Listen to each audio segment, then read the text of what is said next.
You do with him, you're like, he's the best. Forget the plays. Forget the plays. What is up, everybody? Welcome to the DNVR Nuggets Podcast. Let's go. I've done so much between last night and now, and yet it feels like we were just. I know. How many of those things were stimulating? A lot. A bunch of them. Cool. Yeah, so many. Guys, we have a great show for you today. We got Hangover Takes, of course. We got Brendan Vogt from a very, very vibey Denver Nuggets practice today that you're not going to want to miss. That'll come in segment 3. We're going to talk about Jokic's continued leadership. We're going to talk about boxes that are still unchecked for the Denver Nuggets. There's not that many. They're starting to check a lot of them, which is phenomenal. We are, of course, presented by Bet365. Download the Bet365 app. Use the code DNVR365 when you sign up. Choose your offer and find out why. Whatever the moment, it's never ordinary at Bet365. And we're also in this Toyota lounge today, driven by your Front Range Toyota stores. Toyota is the official vehicle of DNVR. Win, how'd you wake up today? Man, I missed my first meeting of the day. Overslept. That's how I started today. Was it like a personal meeting? Was it a meeting with your, like you didn't feed your daughter? Like no, it was a work meeting. Okay, good. It was a work meeting. Yeah, just slept right through it, but it's all good. it's all good because the Nuggets got the dub last night, and man, that was an incredible night. I want to say I dreamt about it. I don't remember though. I was in too deep of a sleep to even know. But man, I'm still hyped up. I really am. I still have that feeling that I felt last night. Pressure makes diamonds, man, and there has been a lot of pressure on this Denver Nuggets team, and they are starting to shine. Yeah. D-Line Co's here. Yeah, I went home after I actually had a difficult time even getting home. Like one of those nights where you're like, even the thought of going home is like, oh, we sat here for 20 who minutes. has the energy for something like that? And then you get home, and then I just absolutely mainline Nuggets content.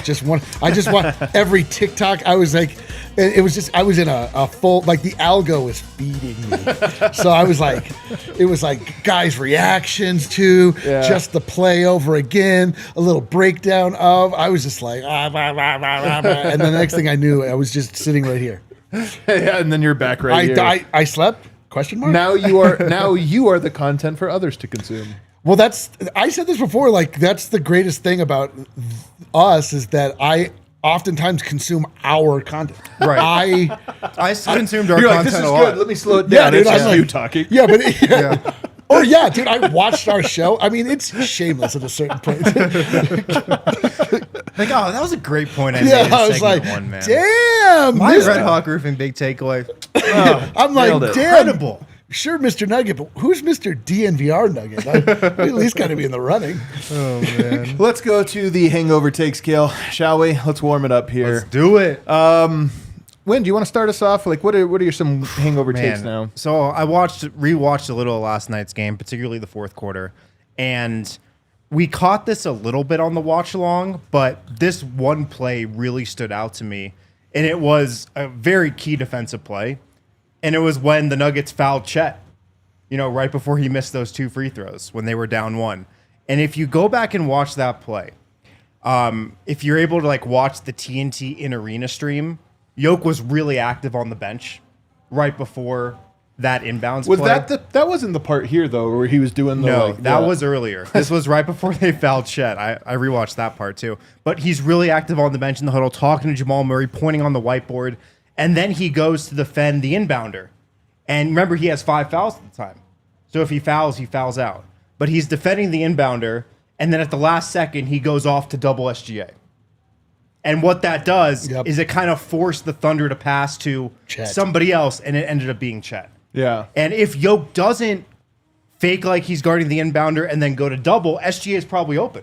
Yeah. And they just give the ball to SGA, and he probably makes at least 1 of 2. Yeah. Probably 2 of 2. But it was just a little bit of the genius of Jokic, I thought. I guarantee that's what he was talking about in the huddle. And then he goes out and fakes like he's guarding the inbounder, doubles SGA, and then Chet's open. It seemed like that's where the Nuggets might have wanted the ball to go in that situation. And it was just a little thing that doesn't show up in the box score, but you're like, that's a genius play by Jokic. The last time I remember Jokic doing the jump up and down and kick your leg sideways, I remember it so clearly. It was game 2 in the bubble against the Lakers. Because he was on the inbounds in that play. Yeah. And I remember thinking he's not being serious right now. No, it's almost like a distraction. Like a distraction. Like he was being, because if you remember, he scored 11 straight points in that game. I don't know how many people remember this game too, the Lakers 2020. But he scored 11 points in a row in the fourth quarter to carry him up. And it was going to be a heroic Jokic moment. And then he's almost being goofy. I mean, it is effective, but it's also a little goofy looking. He was being too over dramatic with it. And he started doing that again. And at the time, if you remember on the watch along, I'm like, oh, come on, not this. Like, don't do this. It's not the moment. Right. But it was actually a ruse. Yeah. He was showing that he was going to pressure the inbound. Yeah. When he was never going to. But he was never going to. He waited for like 2 seconds and then immediately went to just take away Shea. And it's crazy to think, man, what a micro detail that is. Because if he's always just guarding Shea, then the team adjusts. Like, okay, it's not going to be Shea. But instead, he shows one thing, then quickly goes and shuts it off. And all they could do was throw it to Chet. Yeah. And Chet... He held, I'm telling you, man, you got to, my favorite play. He held that ball, thinking about that free throw for so long. Like this. We caught it in the moment, too. Yeah. We called it out in the moment. What does a pro want? Oh, man. But that play by Jokic, I love that you called that one out because it really was pretty awesome, and it was great to have him in the game for it. Yeah. I'm going to go some big picture takes here. Okay. Here's the thing about Shea, and people are going to think I'm talking trash. He was fine last night. I mean, he had a good game. If they would have won, you'd say on near triple-double, right? One thing about Shea, and this comes from my guy Mark Campbell, actually. We were just having a phone call before I came in. Terrific analyst, low man help. You guys should check it out. He was talking about Shea's shot. And if you notice, Shea's shot is way outside of his body. Like most guys' shots about right here. Shea kind of has a shot from out here. Mm-hmm. And that, if you just think like physically here, it uses your chest muscles more than your core or your lower body because you have it so far out that it's a push. You're using like your chest. This is why he shoots step back so much, is he steps back, loads on his toes, and then leans into the shot, and it's kind of this push. One thing he doesn't do well, dribble off of a screen forward towards the basket and shoot that because you're almost off balanced with it. And if you watch, and there was some data that Mark has, he'll probably have it up on Low Man Help about how because of that, Steph Curry gets screens 30-plus feet from the basket. Shea can't because he's not like running to the three-point line and elevating. He kind of likes to sidestep, step back, or just go straight up. So when you run the pick and roll with him, the defensive shell is tight. Denver doesn't have to cover a ton of ground. It's tight because the nature of his shooting mechanics require things to happen a little bit close. And you kind of saw that last night, man. Like Denver, as much as he scored some tough buckets, especially early, it wasn't like they were flying the ball around and Denver was in scramble mode constantly. Yeah, and that's like why he's not good at shooting three-pointers also, is because it requires him to put more force and more of his arm into it. And it's weird because you're like, this guy's a dead-eye shooter. He shoots like Kawhi shoots. Where it's like a lot of wrist, you hang it out there, and it's just way far out front. But Kawhi is able to then replicate it a little bit more because when you have to get more on it to shoot from behind the three-point line. Yeah, dude, I also was taken by how not critical Shea's involvement was down the stretch. Like, it got to him, he shot some of the free throws. He missed an important shot. He obviously got that dunk, but it wasn't like you just look, I mean, to get into the petty discourse, like you just look about like, wow, who's more valuable to their team in these most valuable moments? Like Jokic is just everything, and Shea is good. Shea's like the guy, but it's also like, oh no, what's Shea going to do to us here going down the stretch? You know, this was game one. I do think every game would take his personality, although, you know, I obviously agree with your point, your broader point. But there could be a game like in game two where he is the guy and then Jokic is maybe more marginalized. But it is very clear that what Jokic does is bend everything. Yes. And you know, like on both ends. Like, I mean, honestly, he's just bending everything. But because they're not able to spread Denver out, I think their offense will have a little bit of a harder time. They still scored 119 points. Yeah. But it's not like they're good. But you're worried about Denver getting ran off the floor against teams because, like, oh, now you're in pick and roll and everything's spread out. And I just think they're going to have a little bit of a harder time doing that. And then on top of that, you talk about Dort and Caruso. Denver's going to let them shoot it. They made him Lou Dort and Poo Dort. Poo Dort is again what Pugens Dort. Pugens Dort. Yeah, and it's the deeper the series goes, especially if Denver makes them. How comfortable would you be if you're down 0-2 in a series and it's like, yeah, the plan is to let Russell Westbrook take 12 threes? It'd be like, I don't know, man. If it didn't work in games 1 and 2, I don't know if I want that. You're like, 3. I mean, we know he's going to. Yeah. But that's the thing is they made him last night, and now the game plan for them is going to be, well, we're going to do that again. And that's just uncomfortable if they go cold for a quarter. Well, also you had the Cole Caruso factor last night, and like the game flow was so interesting because SGA was doing everything at the beginning in that first quarter. Like it was vintage SGA. Like he was really good, hitting everything. He was the center of the offense, and then he went quiet for the next 2 quarters because Caruso was like just hitting everything. Yeah. And the Nuggets were leaving him open, and the Thunder were feeding him, and he kept making. And then, you know, Shea tried to take over in the fourth a little bit, but it seemed like the Nuggets made some adjustments, forced the ball out of his hands more. And so it will just be interesting to see, like, the shape of game 2 because it's going to be different than game 1. It just is. Well, I don't know if Denver's going to win this series by shutting the Thunder down, but this is now 3 times they've scored 120 on them. This is the best defense, one of the best defenses of all time. And now 3 out of the last 4 times they've matched up, Denver has scored over 120 points. And the reason is, for all the things that they do well defensively to speed teams up and to cause chaos, they can't do it to Jokic. Nope. They can't do it to him because, and I think this is what happened in the first half. Jokic had the turnovers. You know, they were doing a good job of disguising that they were going to double, but they weren't really. It was kind of a fake. It was like a really aggressive stunt and recover, and he had a couple turnovers. Caruso did a great job of it. I think as the game went on, it was like, oh, they're not going to double. They're going to try to do that and shrink the court and the stuff, but you can just power through and go. Yeah. And it kind of cuts the teeth off of them because they count on all of this type of stuff, and it speeds people up. Jokic was out the game. They got murdered because it sped up Jamal, it sped up all the other guys. But with Jokic, once he kind of read it, it was like, okay, got it. Totally. And now your strength is a fake strength, you know, all that scrambling. And now they have to adjust to something that they've relied on for the entirety of the year. I mean, the bottom line is that Jokic can go through. Yeah. Like you can't. The idea is they want to contain the guy with the ball so that he then has to pass it off. They're cutting off passing lanes, causing confusion. But Jokic can just be like, I'm going to go through Chet. Yeah. I'm just going to go inside and over Chet, and that's going to work out for me. It's kind of like fake blitzing in football, where you confuse a quarterback in the first quarter with all these fake blitzes, but eventually like they're not blitzing, right? But it looks like it. Yeah. Okay. Cool. It all right. Straight up. Like they're blitzing. And that's kind of how I think he handled it. Was like, oh, got it. Dude, okay. I mean, that my biggest takeaway, having time to marinate on it, and obviously even just in the moment, is just those little boys have nothing to offer Nikola Jokic. Yeah. That backline defense of the Thunder has nothing to offer Nikola Jokic. It is crazy. Like when he has the option at any point in time to do just what we talked about, put his head down. There's always going to be the danger of it getting stripped because you do have Caruso, you do have, you know, guys flying in, arms, you know, trying to swat it out, SGA. But at the end of the day, my man, if he wants to, he can get to the right in front of the basket. He can get a shot off, and that's not true of everybody in the league, and not true, obviously, of every team in the league that they have that kind of weapon. But that's how special Jokic is. He's unschemable. Yeah, he really is, man. He's in his most dominant groove right now, and that's part of what's so exciting to see. And it really does. It's funny, but shout out Zubac. Holding him. Yeah. I was so annoying, people being like, he's doing a great job on him. And we knew he was, but it was like 28, 14, and 12 or whatever the numbers were.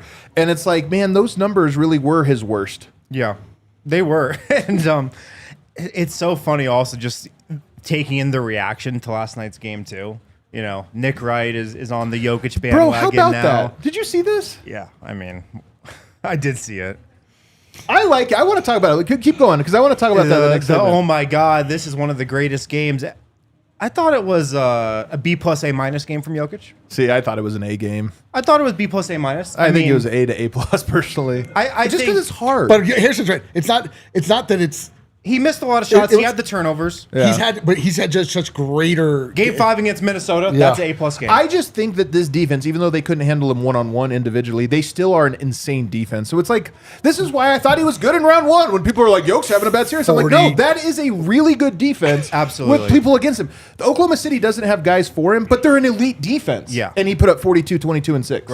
Right. And we probably undersold this a little bit, but he should be able to get 40 points every single game. He should if he wants to, no problem. Yeah, I mean, I'm curious what they do. I mean, this is the game with Yoke, and it's what's part of what's so unique to him. He could if they keep doing this, right? And if they try to oversell on him, then other guys are probably going to get even very, very clean looks. And this is the game with Yoke, and why series in particular. I think Yoke is the most interesting series guy. Yeah. Because if only he'd do a couple more commercials, he could be face of the NBA. I know, dude. I mean, he just got to do that. Again, if he could just be what a pro wants. Yeah, we got more hangover takes in segment 2, and later on in the show, I'm going to talk about Jokic's leadership. He's playing it off, but I'm going to call his bluff on the other side. You're taking to task, Mr. Jokic. Guys, got to talk about our friends over at Mando. Bro, can we zoom in? I'm wearing it right now. What center you wearing? Look at that. No visible stink lines like normal. Look at me. Are you wearing Clover Woods? No. Mount Fuji? No, you tell me. Bourbon leather? Nope. I can't smell you from all the way over here. Well, that's kind of the point, isn't it? Maybe Pro Sport? Yes, it's Pro Sport, dude. I knew you were wearing Pro Sport. You think I'm going to show up to a Nuggets podcast not wearing Pro Sport? Look, Mando, it is the full body deodorant that you need, a whole body deodorant that's safe to use anywhere on your body. Absolutely anywhere. Created by a doctor who saw firsthand how normal BO was being misdiagnosed and mistreated. You can choose from a variety of scents: bourbon leather, Clover Woods, Mount Fuji, or Pro Sport. Clinically proven to control odor better than a shower with soap alone. 12 hours after a shower. Did you know this, D-Line? The average man's Grundle odor level was a 5 out of 10. I think we all know that I know that. With Mando, it's a 0 out of 10. That's what Mando can do. Valentine's Day is coming up. Good gift for your male significant other. Check it out. Mando, the starter pack, perfect for new customers. Comes with a solid stick deodorant, cream tube deodorant, 2 free products of your choice, and free shipping. New customers can get $5 off a starter pack with our exclusive code DNVR at shopmando.com. That equates to 40% off your starter pack. Support us. Tell them we sent you. Smell fresher, stay drier, boost your confidence from head to toe with Mando. Also, shout out to our friends over at Game Time. If you are looking for Nuggets tickets, Game Time, they are your spot to go. Concert shows, sporting events, tickets for Nuggets coming up here, Game 3 and Game 4. Check out Game Time. They have features like last minute deals, save up to 60%, zone deals, all-in pricing, seat views, lowest price guarantee, Game Time ticket coverage as well. Take the guesswork out of buying tickets with Game Time. Download the Game Time app, create an account, use code DNVR for $20 off your first purchase. Game 3 tickets. Terms apply. Create an account, redeem code DNVR for $20 off. You can get seat views from your seats, all-in pricing. Very easy to use. Download the Game Time app today. Last minute tickets, lowest price guaranteed. All right, we are back here, segment 2, DNVR Nuggets Podcast. 2 guys that I think deserve, we talked about them briefly yesterday or in some extent, but they deserve attention. Number 1, Christian Braun. 11 points, 13 rebounds. Here's my take on CB, and the rebounding is a big part of this. I mean, part of what it is they have skinny little guys, and then they have some undersized guards. They're fast and lean. And if you're going to, Yoke can bend the defense to bring one of their bigs out on the perimeter. And now it's like, well, it's a free-for-all. Mm-hmm. And if you're going to tell me it's Aaron Gordon and Christian Braun and Russell Westbrook, if Michael Porter's not in, as most of the series is gone, those 3 guys wrestling their non-center rest of their guys, it's like those guys are going to win a lot, but it requires all of them committing to it. Russ always does. AG always does. CB has switched into that mode. He can be a little bit of both depending on what it's called for. He went full bully mode as well. And 13 boards, man, like this can be a great series for him. But here's my take for you. Aaron Gordon is Mr. Nugget, and he is sort of like the quintessential Jokic player just because he came here and was like, I'm going to learn from you. CB's in the same mold, man. He's just younger. But CB is kind of a mini Aaron Gordon, a perfect extension of Jokic's mind and will. Yeah, I mean, I think you're just saying he's a smart player. He's a thinking player. He'd and unselfish. Yeah, and but I mean, like, I think all those things are related. Like, it takes the thinking player to recognize that not every moment is yours. That you're part of a larger machine and larger organism, just trying to ultimately work towards the one goal. And yeah, like some players, like a Jalen Green, doesn't always understand that. Like players that are adept with playing with Jokic and for Jokic, essentially now, they get it. Like you can't. I mean, he's been steeped in this philosophy of play, either vocally or just naturally, his entire time in the NBA. Like it's rubbed off on him, and fertile soil before that, because obviously a winner in college, high school. Yes. Like, he's a guy that understood the rod concept and now is training under Master Jokic. Yes, it's beautiful. It's a very, very, it's like a Padawan, or happy. May the 4th be with. Yeah. Or may the 6th be with you. Man, I didn't even realize yesterday was Cinco de Mayo. Gosh, dude, you're bad. You're bad at your horrible. Man. The thing with CB that you mentioned, like, that's spot on about his pedigree. I mean, and that was something the Nuggets were very mindful of when they drafted him. I know, like, he's a winner. He does what it takes to win, and he can't fail. And also, what Christian Braun and Jokic have in common is they'll do what needs to be done to win. They're fine doing the dirty work. Yeah. Aaron Gordon came here and was like, I don't care how many shots I get. I'm going to rebound and catch lobs and defend. Yeah. And Christian Braun goes out there and gets 13 rebounds last night, 4 offensive rebounds. Like, that's what the Nuggets needed to do to get a win. And that's what you want around Jokic. You want role players who are going to do the dirty work and hustle and get 50-50 balls and just drop their egos and do what they want to win. And it's also what I think we've seen from Russell Westbrook in these playoffs as well. He's kind of adopted that mindset. And it's kind of exciting, man, because Aaron Gordon obviously has been this in the championship year, came up huge in that as well. So, but he has the staying power. I mean, the regular season, I do think athletically he's going to be a little bit more. He's probably past his regular season apex, but in the playoffs, it's right there. And then Christian's ascending, man. He's ascending in his skill set. He's adding stuff to his game without losing any of this, like, Jokic ball compliance. He's growing into an even better Jokic ball player, and it's exciting. But you mentioned the other guy. It's Russell Westbrook. I mean, the toughness. Denver, one thing that you think about with Denver, because everybody talks about they just stayed in it. They couldn't break through, but they stayed in it. What it was Denver showed that they had a run, and they basically were playing catch up the rest of the game, and they couldn't do it. Yep. But it was like, okay, we can't beat you on this, but you can't beat us either. But when it gets to clutch time, that's when everything changes, because now there's pressure added. Like, you guys can keep with us now in rhythm. We can't stop you any more than you can stop us. But when the pressure ramps up, we know how we respond to that. And that's really what happened. And Russ is a part of it. He grabbed a couple of 50-50 balls that were really 70-30 the other way, and he just got them when it mattered. Yeah, like that's the thing. Like that, the Thunder really pulled ahead off of insanely hot 3-point shooting in, I think, the second quarter. That was the Alex Caruso and Pooh Dort just raining holy hellfire from above, just could not miss. And that's when they really, to my memory, like, got out ahead. And yes, like, then the Nuggets, then they were just kind of trading baskets for a long time. And this is what we were all, like, foreshadowing before this. And I think a lot of people, you've heard this take online in general, is that the Thunder are too young and experienced for anyone to, not for anyone, for a lot of people to be able to just pencil them in to the NBA Finals, because, if you're just looking at it on a piece of paper, you're like, how many wins did they have this season? Oh my, they're the best team. That's not even a question.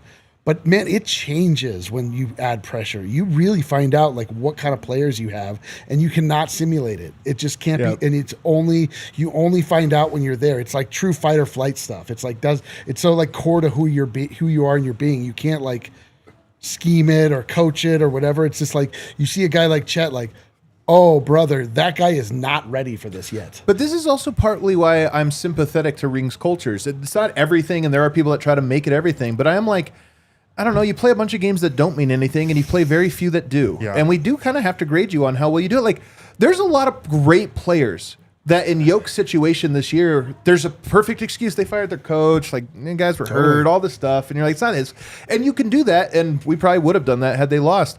But there's also this thing of, like, Yeah, I don't know, man, but they just find a way to do it, and it matters. It's just like the Nuggets have the 22nd ranked defense during the regular season. Yeah. You start the playoffs, and it's like, wait, they can defend? Yeah. Like, wait, you can't just put Jokic in the pick and roll and just go right by him and score every play? Right. Like what? They'll actually stop you at the rim in two of the biggest 3 possessions down the stretch. Jokic will block. He had a nice block with 5 fouls, no less. That's, I mean, again, yes.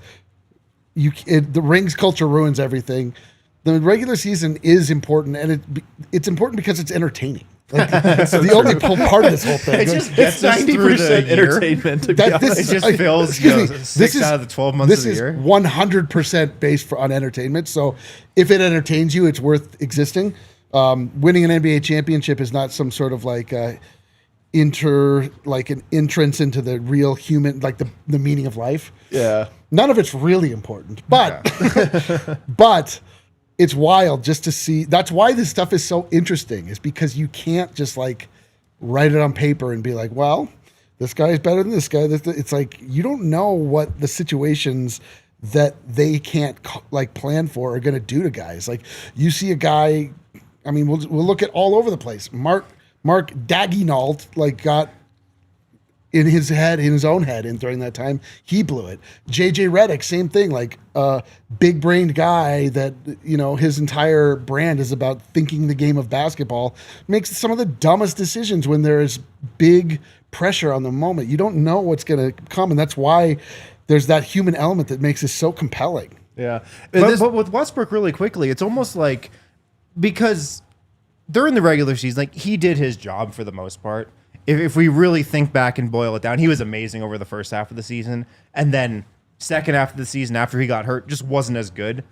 But then since the playoffs have started, he's just like, it's almost like the playoffs started and he just honed in on like only making winning plays and cutting out all the bullshit. And it's been unbelievable. Sorry, write the report, Kale. Sorry. But the winning plays he makes, the focus he has now, there are little mistakes here and there, the turnovers for sure. But I mean, he's cut out so many of just the negative plays from his play. And he's become a winning player, man. He's been an absolute winning player in these playoffs. The defense has been awesome. I know. I trust him from the corners now. Me too. Yeah. Like, I was perfectly fine with him with Jokic passing out for that corner 3 at the end of that game. Yeah, but you know what? It's even better because, like, MPJ makes an open corner 3. You're like, we gave one up. Russ makes one, and you're like, damn it, what is going on? I know. And But it's he's like, made hey, them all man. season, and I trust him in that spot. And Jokic do too. obviously does, which is obviously more important. And he's just really locked in, man. He is absolutely locked in right now and focused. We need to like make maybe I'll make this meme afterwards. We just need to have Jokic as like the girlfriend that's like, I can fix him.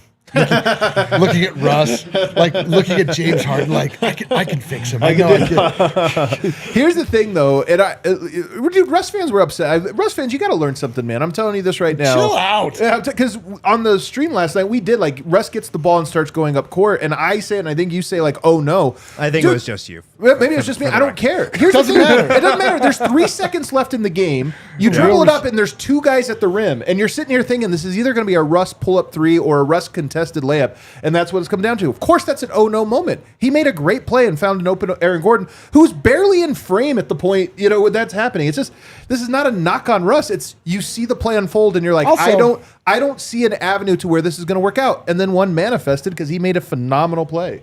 Also, Russ giveth, taketh sometimes. Sometimes he taketh. Listen, I would have preferred an open to the lane. Like, you were hoping that there's like AG for the lob, you know, like, oh, and then you're like, hell, here it is. But it wasn't that. You're kind of like, oh shit, what's about to happen? and There trust wasn't is clarity. earned, fellas. Trust is earned. We're not just going to give it to you. But the broader point here, like Bruce Brown, Yoke in the playoffs, Yoke's on the court for all but 6 minutes, maybe 4.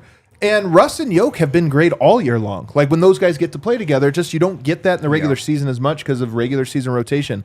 I kind of like Russ with, and I'm not trying to give Jokic Russ's credit. Russ is a great player that augments Yoke too.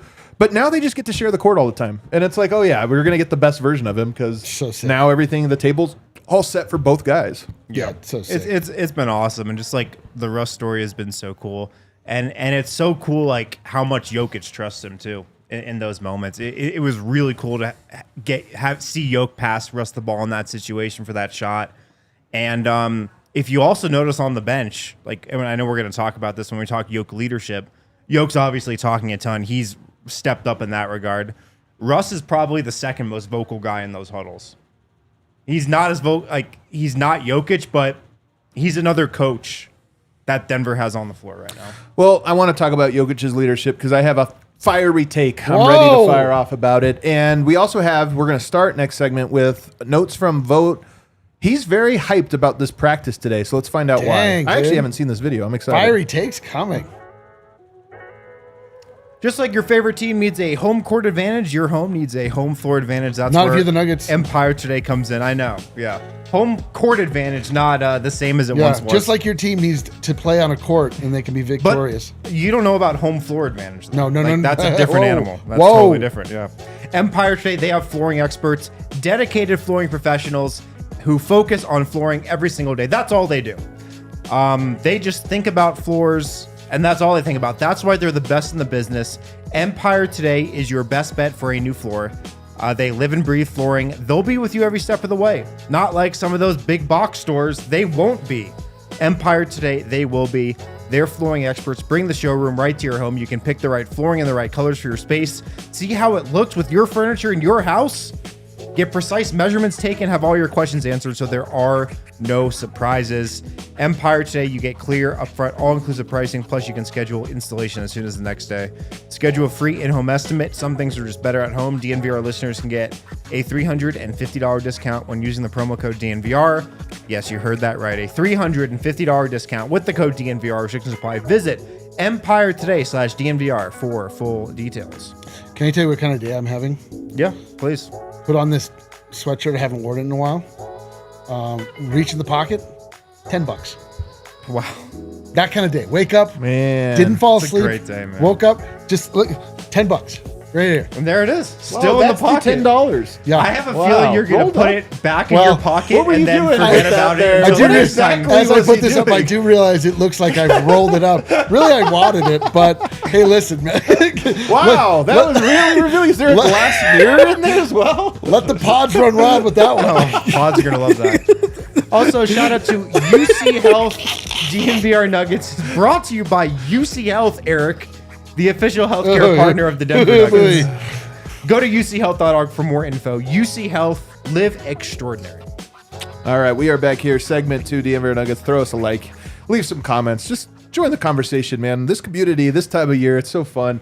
And there's nothing better in sports than when you start to believe. You know, like the like irrational belief starts to come into like rational, where you're like, yes, man, we can feel it swelling. And it really does remind me of 2023 in that way. 2023, I think by far I was more certain. It was like at this point last year, game 1, I was just like, they're doing it. I can feel it. They're doing it. I'm not quite there yet, but I can see us on the road to that. And that's what's so exciting about it. But don't take my word for it. Take Brennan Vogt, who just spoke with David Adelman and the rest of the Nuggets at practice out in Oklahoma City. At the crime scene, LOL, back at the Paycom Center where the Denver Nuggets just held a practice, which David Adelman explained to us, not really a practice, more of a walkthrough, but he even said a mental health thing, an interesting perspective on how easy it is to sit in your hotel room all day, especially in the modern era. We've got our phones, the players have Fortnite, there's a lot to not do together. He thinks it's important for them to get together. It wasn't even really about seeing the coaches today, he thought, but being together. And he stressed that together right now there is a really strong vibe with this team, and not just because they won last night, but because of the note he has hit every single availability in this playoffs. The Denver Nuggets, a team that had grown apart, have come back together. They are more honest than ever, and Adelman is not insecure about how that paints a picture about his role in this. If you think Jokic is the coach, that's fine with him. If you think it's all about the players, that's fine with him. As far as the communication goes, Adelman says more of it, please. It's essential to victory for the Denver Nuggets. We also heard from Jamal Murray, who was in I'm just going to call it a hilarious mood. Yeah. I don't think he liked how he played. I do think he liked how they won. I think he expected questions about how he played. I don't think he liked the questions, but I do think he laughed about them with us. Most notably, he was asked about the challenge that Shaquille O'Neal issued him. Does it make him want to play better when a Hall of Famer challenges him to? And Jamal says, shit, I want to do it too. I don't need Shaq to say it. Jamal Murray, though, is feeling confident. He's not worried about the fatigue right now. The series has started. They are in their routine, and it's just sort of about executing from here. So the Denver Nuggets, tired as they are, beleaguered as they are, the vibe is on the way up. Yeah, man, I love it. Did you guys see that interview, by the way? Shaq and Yes, Jamal? it was annoying. Yeah. It was so annoying. Shaq. Why man, does Shaq do that? Because in Shaq's mind, he is the He's like, Yoda. oh, I brought him up. Yeah. I gave him the hard way. Because now if Jamal plays well, it's guaranteed he's going to take the credit for it. It's like kind of annoying, to be honest. And it was a weird. It was also like disrespectful. Very disrespectful. They're coming off this emotional What did win. Shaq say? What He was the said, question? "When I tell you 6 for 16, what do you think of that? What do you think you need to do better?" Like, and it was like right. It was the post game interview, and he's like, "What? We just won. He's like, yeah, I could be better." Yeah. So stupid. It was, Which was also true, but come honestly, on. look, they asked him about the win. Ernie went into a whole big thing, and then he was like, "Oh yeah, it was good." And then they were like, Shaq was like, "Yeah, it was great. You sucked. Yeah. you know that, right? I'm issuing a challenge. way better. Yeah, dude. What, It's so true. right, and then they were like, "Oh, what's it like playing with Jokic?" You're like, and he's just like, "Guys, Well, can I get out of here?" every interview you have to ask Seriously, him that. It's so actually a law. Right. So from my vantage point, I'm like, cool. So team won, he sucked, and he should be happy to play with Jokic. Okay, cool. We're going to get to Jamal in segment 4, but I want to go here to this great quote from David Adelman when he was asked about just the leadership and what's needed from him from a coach. And he says, "These are fathers now. They're not kids in the league. If they don't have an opinion on how to win game, then we got a problem." Yep. Talking about Jokic taking more of the leadership role, these different things. And this is one thing that I think is a little different from Malone to Adelman is I think Adelman has this healthy respect for these guys are not young anymore. They don't need the same things. And I'm just here to give them a blueprint. And then then I'll leave the room and they can figure the rest out. And we're seeing it. And this is my take I want to throw at you, Win, that I'm kind of excited to share. Okay. We all know the saying, a boy does not become a man until his father dies. I kind of think this is what is going on with Jokic. This is not a knock on Michael Malone. I actually don't think it's Jokic's anything. dad died? Is this breaking news? This is a metaphor. Oh. I don't think it, because people will think like Malone this or bad or whatever. Forget that. Put that aside. Whatever you take, I don't care. This is more about Malone knew Jokic when he was an 18-year-old drinking Coca-Colas and this or that, and he grew beyond that. But the relationship was always the same. And there's almost like this Malone leaving where Jokic can sort of shed the mask that he was wearing since he was a rookie in this league and now get to be these. It's like he gets to reinvent himself now in some way. I know Jokic's underplaying it and pretending he's always been doing this. And to some extent, he's right. He has more than he's gotten credit for. But I do think this is a different Jokic. This is a whole new level. Coming into the year, he needed to show up 2 weeks. There was two where like, how could he get better? 3-pointers and leadership. I honestly think he's gotten both of those. Yeah. But I think the Malone piece of this, that's the way I would phrase it. Yeah.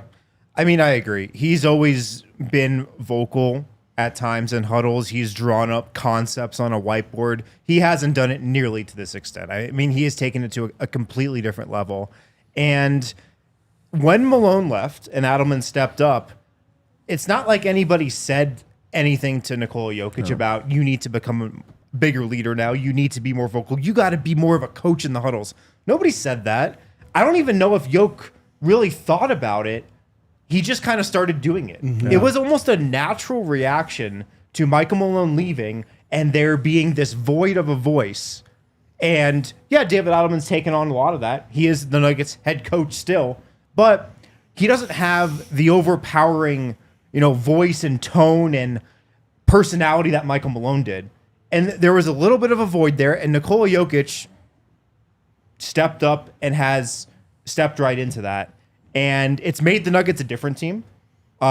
It's kind of turned Nikola Jokic into a different animal. Jokic is A beast, so if you will. passionate right now. Yeah. He hates every bad play Yep. that anybody makes. It's like he's always been upset, but he is viscerally exploding. And it's interesting how this has been building all season, because I've talked about this all year. I've never seen him more frustrated and visibly frustrated on the court than he was at times this regular season. And now that has manifested into him just being vocal and this leader and this like war general that's controlling every single aspect of this team right now. And there was that play that's kind of gone a little bit viral of him talking in a huddle in the second half of that game one. And if you look at how the rest of the Nuggets are looking at him in that moment, everybody's eyes are just locked right on him. Jamal Murray, Michael Porter, like Everybody in frame. and even the people that are not even coming in the game. Hunter Tyson's Jalen locked in. Pickett, Zeke Naj, you're like, oh my God, look at this guy right now. I've never seen anything like that in the last 10 years watching this team. Agreed. That was a wow moment that just kind of exemplified this player and person that Nikola Jokic is right now. Yeah. I mean, yeah, that's It's a top story. Yeah, it's well said by both of you, and we kind of saw this. We've obviously watched this evolve very quickly because it took 3 games of the regular season directly into the playoffs. But the combination of Jokic and Adelman together make a very formidable, like outside the lines force. Like getting the tactician side of David Adelman with the actual leader on the court side of Jokic. Really, I mean, yes, because it's not that Jokic didn't feel like he should speak up, but if there is somebody whose job it is to take that role, like Jokic is not going to overstep his bounds and try to become the leader in the face of Michael Malone. When he steps away, it changes everything. Absolutely. Jokic just went through an immediate switch. The switch was flipped with him. And, he finally is saying the things he's thinking without needing to be asked. He's not to say holding it. back at all anymore. And you always kind of felt like he might have been a little bit. Yeah, 100%, man. It's one of the more fascinating stories. I love your point, though, about everybody's eyes locked on him because I've it never really seen is. anything like that. Me Man. neither, man. But it's also because, it just shows you how easy it is to buy into Yoke. And it also shows you the very few players who have come through the doors who have maybe butted heads or, had frustrations with it. You're like, you judge every player that doesn't like or appreciate Yoke who's with him, because you're like, I know. man, because these guys believe so much. They so thoroughly just put so much faith in him. And it's great watching him step into this role. It's one of the great storylines because I think Adelman early on was a little sensitive to the idea of like Yoke's basically coaching the team. And he's like, I'm trying to get a job here and I'm doing a lot. But I think even Adelman has softened on it over time because there's the narrative, the jokey, he's coaching the team too.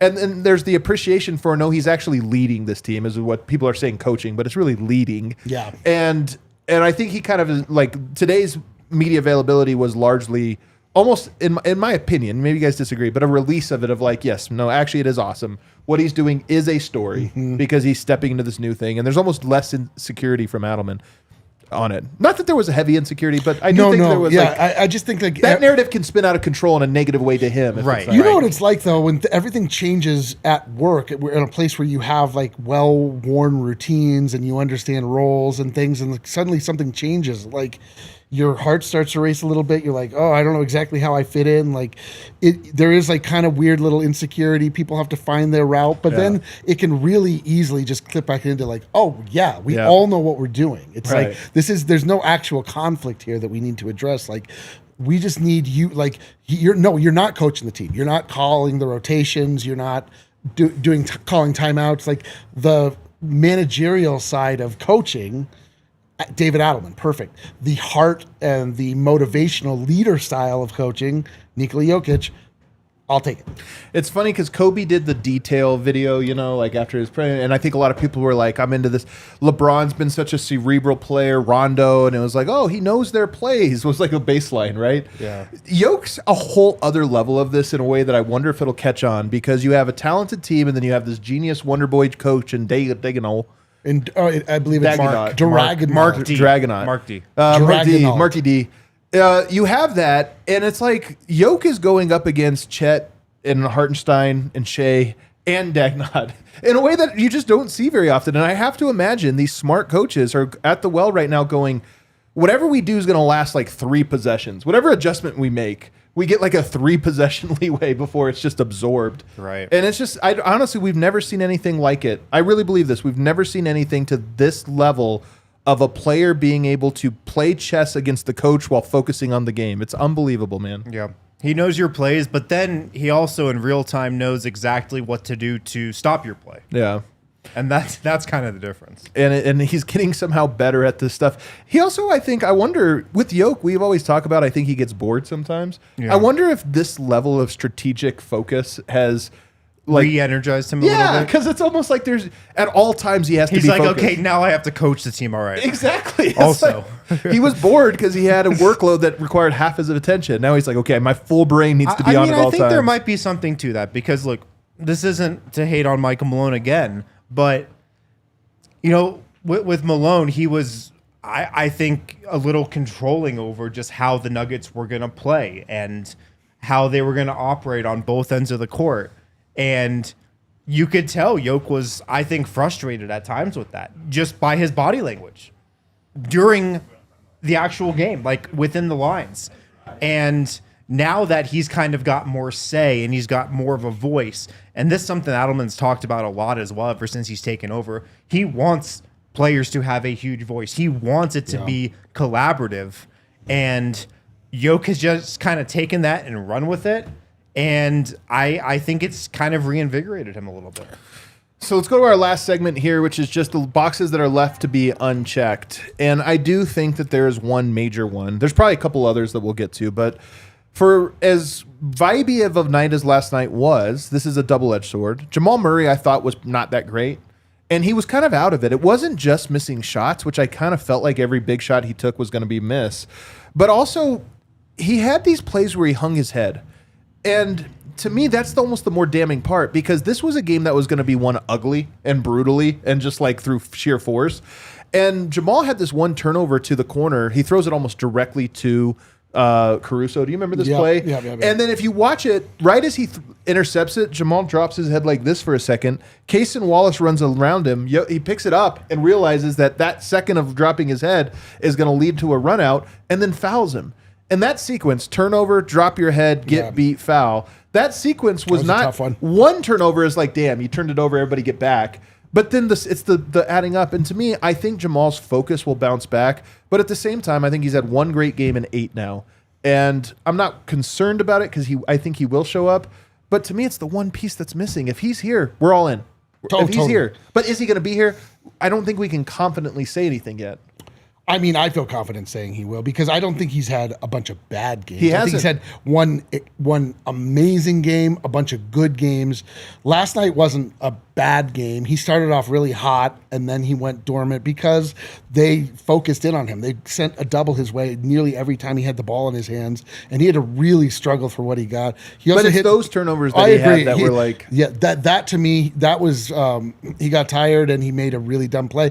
And yeah, like we all hung our heads because it was like a terrible pass like that, and he fouled Shea on a 3-point shot, which mercifully Shea missed the free throw, but like was going to be a 4-point play down the stretch. But he also hit a couple really big buckets, couple of layups and a mid range, and he did pull some of that Jamal clutch stuff. It just wasn't like if we would have gotten the same Jamal that started off the entire game, it would have been like get out of here, guys. But I think that guy's gonna need to show up though. Like this Denver Nuggets is a great story, but these are tough wins, man, and they're all tough. But we joke about 16 and 12, man. That's a lot to put on Yoke to have to carry for 4 wins a series. But I don't think it's unreasonable. This is just some series. You know, it's like matchups or styles make whatever. Shut up, Adam. What it is just like this. I think this is an especially difficult matchup for Jamal because they are keyed in on him. I don't know. You think it is?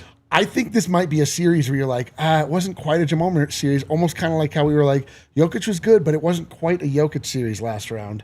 And I just think that they want to shut him down, but they can't stop Jokic. It doesn't matter what they want to do. They can send doubles at Jokic.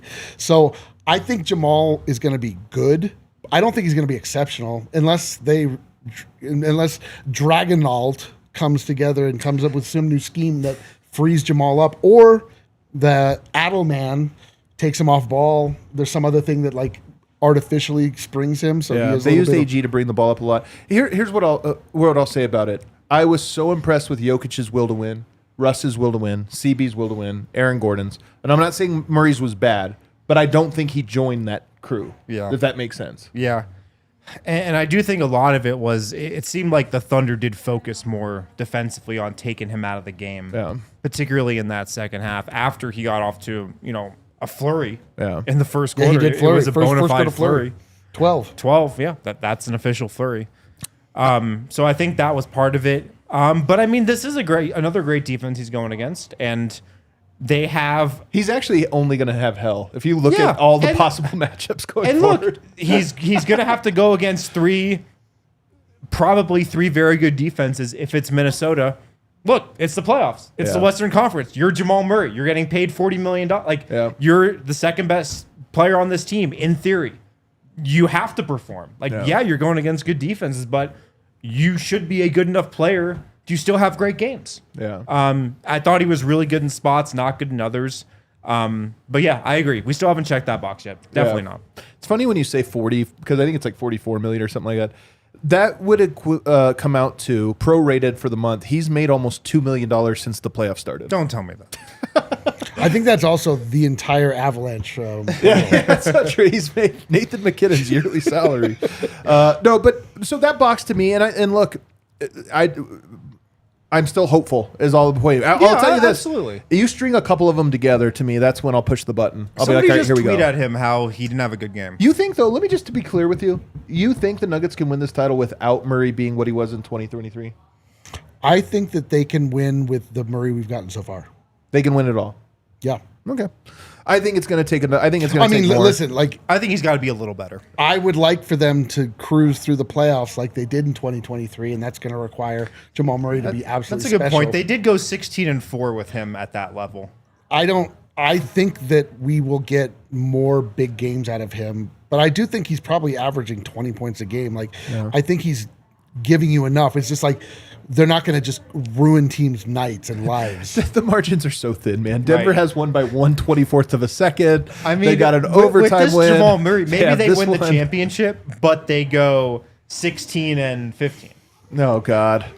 I think you could only go 16-12. This is why it was 16-12 is on. 16-12 is on the table. I was never good at math. What other box need to be checked? I mean, I think P-Watt, Michael Porter's health and P-Watt. Like P-Watt is in the rotation. He's doing some good stuff. He was a -22. I think that's a little misleading.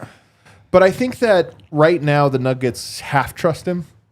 Not really, but half. I still think he's gaining trust. I mean, I think last night was another night where he gained trust. I agree. The last couple games of the Clippers series were that as well. He gained trust in both those spots.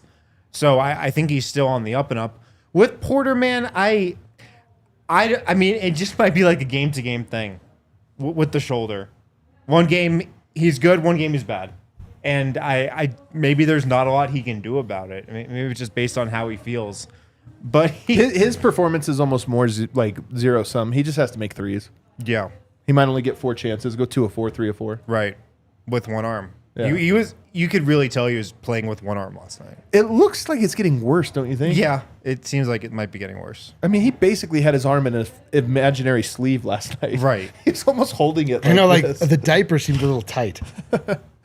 What do you think about Mike and P-Watt? Because it is hilarious to think of the Nuggets have 6.5 guys they trust, and one of them has one arm. Yeah, it is. It's just to me. I am just. I first off, what happens when we fill out these boxes when they're all checked? They win the title. They're winning the title.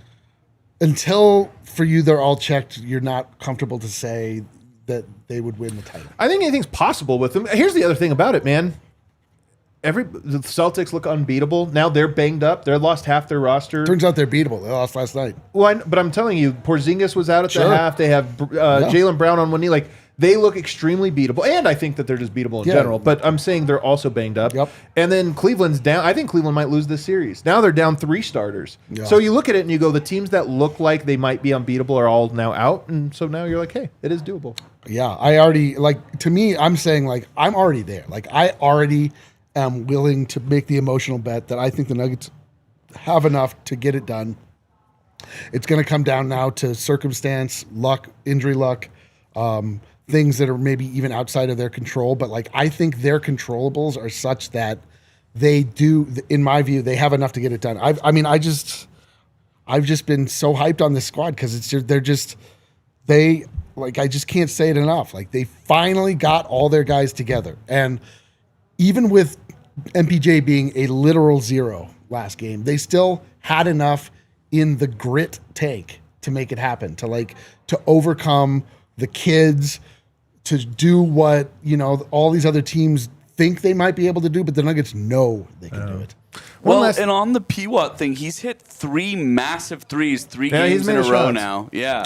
P-Watt, dude, P-Watt is he's ascending. Yes, he is. He's definitely ascending, man. Yes. They need him to keep playing and keep playing. Ascending. I think they will. They did play Julian last game for 6 minutes. I don't know if they'll continue doing because that. I got really excited about ascending, and I think I just did a Sig Heil twice. You do it a lot, actually. You have a couple. Ticks that you kind of go to a lot, and this one. A guy slid into my DMs last night, and he was like, hey man, watch you on the show. You touch your nose a lot, man. You might want to. And then I pulled that $10 out, so the rolled up $10. But he basically told me that I was tweaking. I'm like, the worst part is that I've never done coke in my life. I'm just weird. Everybody has their ticks. I do this one a lot. I do this one a lot. Everybody has their things. That apparently mine's a Sig Heil. Yours is this, and you're a drug addict and a Nazi. That's because you're always talking about ascending, and it's your ascending motion. Yeah, I just you're like, I'll be like, let's just all do it. Yeah, I'll just be like, he is ascending. The last thing I'm going to say, and I should have brought this up earlier about Chet. Anybody that's played basketball, in any competitive environment, this guy hits a bunch of jumpers on you. It sucks. It's tough.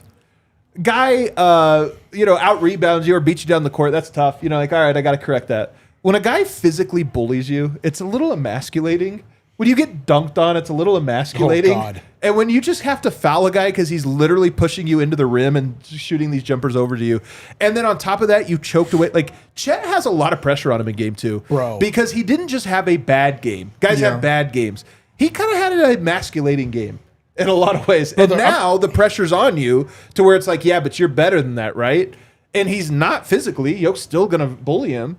So now he has to make up for it in other ways. There's so much pressure on Chet that if I'm the Nuggets, I'm almost looking at him in game 2 and being like, that's the scab. Let's pick it. Let's pick the scab. You try to get him in foul trouble early. You go right into him again, kind of like what they did in game 1. Yeah. Dude, there is something to Chet being a clown on the court, and then it immediately cuts to a commercial where he's dressed like a clown, and he's like, and you're just like, you guys have let the aura thing go too far without you guys actually earning it. I hate that word so much in the basketball context. It's so annoying. It's the worst word ever invented. You guys have been glazed so hard. That might be worse actually somehow. We got some super chats, Kale. Ben Biaz, big reason OKC collapsed late was the mind effery that is Jokic. Caruso was paranoid about his 3. So he fouled right away. They were hanging around Yoke while CB pushed the ball ahead. Yeah, good observation. And again, excellent job, Mark Dragzinold. Just a great, excellent job of fouling the second they got the ball. You know what it was too? You're right, though. It also was how shook you are as a team when your guy misses 2 in a row. Because I think if he makes that second one, they probably match up a little bit. But you're like, oh my God, he missed again. Yeah, right. Where am I supposed to be? They didn't even look to try and get the rebound. They could have gotten the rebound. Yeah. And they were just like, what? Yeah, they froze. Man. Right. That building was so quiet. Oh my God. GGX gang. All the power went out at my office, and now I get to watch you beautiful bastards for the rest of the afternoon. When the Nuggets work, we get to play. What's up with the diehards having power issues? I know, some guy walked us in his car last night. We have the best people. Power outage, the Thunder. Power Ozark, outage. Nuggets forever, Nuggets for life, Nuggets in 4. Let's Nuggets go. in 4. Can you Wilson the imagine if they Ghost. swept them? Nugs going from a series win against a 50-win team to a series win against a 68-win team would leave Jokic haters feeling like Pooh Dort post-Serbian elbow. Oh, real quick, we were supposed to get to this. Can we now talk about Nick Wright now says he finds himself rooting for Jokic? I know a lot of people are annoyed by this. I love it. Me too. I love it. You gotta love it. You gotta love it because Yeah, this is my thing. Is one of the best parts of the Jokic experience is we're all right. We just were first, and Yeah. everybody eventually comes to the table. We just Right. need the even Nick Wright. we need Right. the Breaking Bad meme. I won. Boyd Sauce, I've watched that Rudy T clip multiple times today, and it makes me feel like this team is destined to prove everyone wrong. Can't wait for the parade. Never underestimate the heart of a champion. That's kind of how he says it. Very, very, very rough. Jay, That was a Joker. good Rudy T. Yeah, Joker could be the GM of the year for Russ, honestly. Hey, man. Well, want to play there's with an him. opening. They just don't feel it. They give it to Jokic. They're like he's the GM. I don't know if you guys saw Sam Presti won GM of the year today. Oh, we didn't even talk about this, but we'll save it. I don't Congrats want to to save it. him. We'll save it. We'll save it. Christian 3 more Barber. words. Some hangovers are great. My favorite MPJ points were his only points. Aggression, rebound, don't forget him.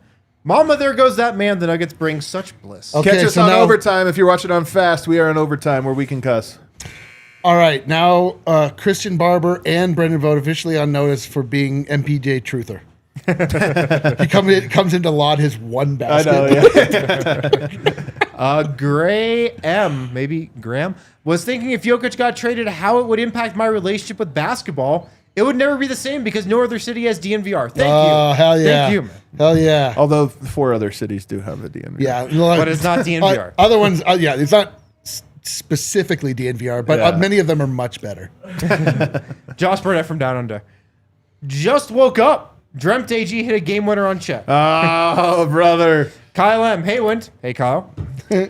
And that tree, I just want to say that you are doing amazing job with the show and watch-alongs, and most important, Wind Whoa! Hey, is it's fucking true. amazing in watch-alongs. It's Keep true. it up. Wow. He What? is- Harrison he Wynn is- truther? Harrison Wynn truther. It is That true, is man. not my account. For the record. Holy smokes. So you get people to pay to say you're great, and I get people asking if I'm on drugs. Yes, that is correct. We all have a role to play, Eric. We all have a role to Me, play. Pooh Dort. Exactly. You are the Pooh Dort of the show, unfortunately. Again, Pooh Gens Dort. Who gets Dort? Everybody, thanks so much for watching. We are having so much fun. I'll tell you something. Game 2's tomorrow. Do not count the Nuggets out. There's Don't let us win absolutely- game 2. Don't let us win Don't game let it 2. happen. But win or lose, Marky the Mark. best place on earth to watch that game is going to be right downstairs, right Yep. here at the DNVR Bar. I'm telling you, it was a little late yesterday. It was a great crowd. People had Yeah. fun. You guys, it's that time. You gotta be. The here, Nuggets are man. back. Plenty of room. Come down, hang out, say what's up to us. It's gonna be a great night tomorrow night. Hit that like button on the way out.